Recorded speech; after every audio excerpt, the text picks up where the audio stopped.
सुप्रभातम बच्चों। मनुस्मृति के द्वितीय अध्याय के 60 श्लोकों की व्याख्या हम कर चुके हैं। पूर्व के वीडियो अगर आप देखेंगे तो उसमें उन सभी श्लोकों की व्याख्याएं आपको प्राप्त होंगी। इस वीडियो में हम मनुस्मृति के 63वें श्लोक की व्याख्या कर रहे हैं, जिसमें महर्षि मनु ने यज्ञोपवीत धारण करने की त्रिविध विधियों को स्पष्ट करते हुए कहा है कि उद्धृते दक्षिणे पाणावुपवीति उच्यते द्विजः सव्वी प्राचीन आविति निविति कंठ सज्जने। अर्थात जो अन्वय है वो इस प्रकार से है, द्विजः दक्षिणे पाणौ उद्धृते उपवीति। अर्थात जो द्विज है, जो ब्राह्मण है, वह क्षत्रिय और वैश्य तीनों ही जो द्विज, इन वर्णों का कोई भी व्यक्ति यदि यज्ञोपवीत को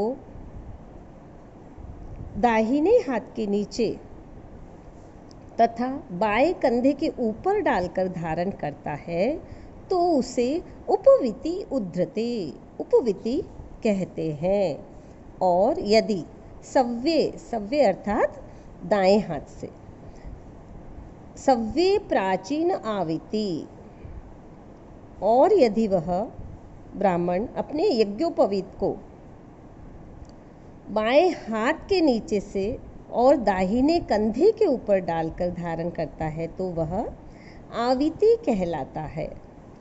कंठ सज्जने निविति, और यदि वह कंठ में लटकाकर पहनता है तो वह यज्ञोपवीत निविति कहलाता है। इस प्रकार महर्षि मनु ने यज्ञोपवीत को किस प्रकार धारण करना चाहिए और किन किन विधियों से तीनों ही द्विज, ब्राह्मण, क्षत्रिय और वैश्य उसको धारण कर सकते हैं, इसके बारे में इस श्लोक में व्याख्या की है।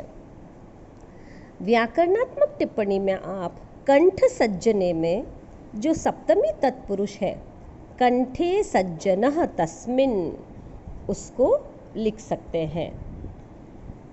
पूर्व के श्लोकों में हमने श्लोकों की व्याख्या आप कैसे करोगे वो भी बताया है, जिसमें सर्वप्रथम आप श्लोक का अन्वय, तत्पश्चात संदर्भ और प्रसंग लिखोगे,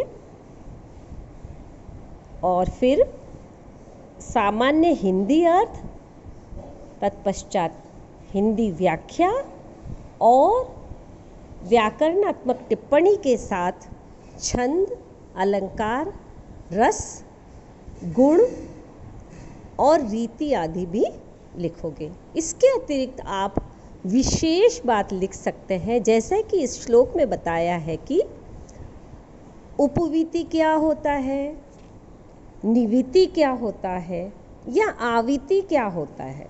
ये सारी ही रीतियाँ मनु ने स्पष्ट रूप से इस श्लोक में कही हैं।